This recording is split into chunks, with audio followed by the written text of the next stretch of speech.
Hey friends, welcome to my channel, A Sense of Home here on YouTube. This is one of my first videos, so I hope it goes over okay. If you could do me a favor, go ahead and click like and subscribe to keep this thing going. So friends, if you are here for the story Anne of Green Gables read aloud with me, you are in the right spot. Let's do it.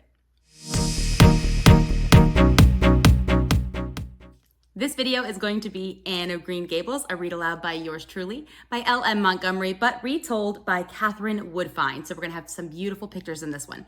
Bear with me because at the end of every couple of chapters, I'm going to be asking some talk about it questions, some comprehension questions, just to keep your kiddos' brains going. Other than that, friends, let's get started. Chapter 1. It was a warm June afternoon, and the blossoming orchard was humming with bees, and Mrs. Rachel Lynde sat by her window knitting a quilt.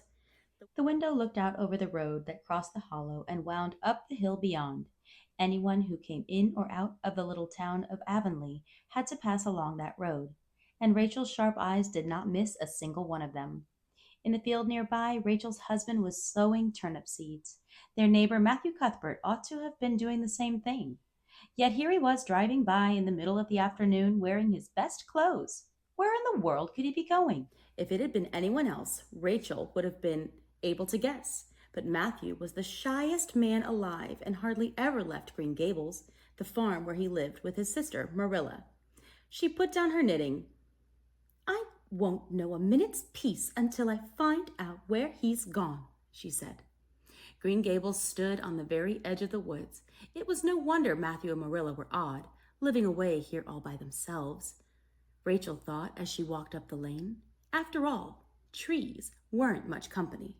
As she sailed into the farmhouse kitchen, Rachel saw that the supper table was laid with 3 places. Well now, Marilla and Matthew must be expecting a guest. But the dishes were everyday ones, and there was only one kind of cake, so it could not be a very special visitor. It was a puzzle, sure enough. Marilla Cuthbert had been expecting her, a tall, brisk woman, all angles. Marilla had known the sight of Matthew driving by would be too much for her neighbor's curiosity. "Is everything all right?" asked Rachel. "I saw Matthew go past and thought he might be going to fetch the doctor." "He's gone to Bright River," said Marilla. "We're adopting a boy to help with the farm, and he's arriving tonight." If Marilla had said that Matthew had gone to meet a kangaroo from Australia, Rachel could not have been more astonished. "A boy? You're adopting a boy?" she repeated. "Yes, Miss Spencer arranged it," said Marilla. "We plan to give him a home and schooling." "What put such a notion in your head?" gasped Rachel. "Marilla, this is mighty foolish. You're bringing a child into your home and don't know a thing about him." "That may be," said Marilla calmly, "but Matthew is terribly set on it, and it's so seldom he sets his mind on anything." "Well, I hope it will turn out all right," said Rachel in a tone that made it quite clear she thought it wouldn't. Chapter 2. At the same moment Matthew Cuthbert was hurrying on to the station platform at Bright River. There was no one to be seen except for a girl sitting by herself. Matthew went quickly past her to find the station master. "The train has already been and gone," the station master told him. "But there's your passenger waiting for you." "The girl?" said Matthew. "But it's a boy I've come for." The station master shrugged and walked off. Matthew wished very much that Marilla was here to take charge of things. Whatever was he to do now? Nervously he shuffled toward the girl. She looked about 11 years old and was wearing a very ugly dress of yellowish-white wincey. Beneath a faded brown sailor hat were 2 long braids of red hair. As he approached, she sprang forward and held out her hand. "Are you Matthew Cuthbert of Green Gables? I've just made up my mind that if you didn't come, I'd sleep in that wild cherry tree tonight. Don't you think it would be lovely to sleep in a cherry tree, all white in the moonshine? But I'm very glad you've come.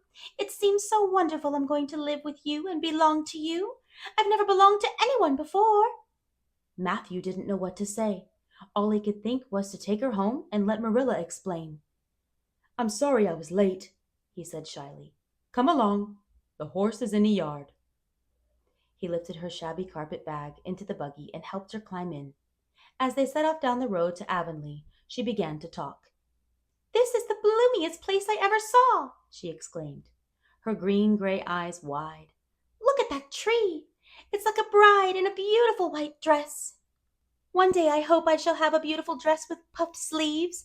I've never had a pretty dress in my life, but I can always imagine that I'm dressed gorgeously." She paused for a moment, gazing out at farms and woods, meadows and orchards. "I just love this place already, and I'm so glad I'm going to live here. But these red roads are funny. What makes them red?" "Well, now," said Matthew, scratching his head, "I don't know." "It will be something to find out," said the girl. "Isn't it splendid to think of all the things there are to find out? It makes me feel glad to be alive. It's such an interesting world. But am I talking too much? People are always telling me I do." But Matthew, to his surprise, was enjoying himself. "You can talk as much as you like." Just then they turned on to a road arched over with apple trees, making a canopy of snowy, fragrant blooms.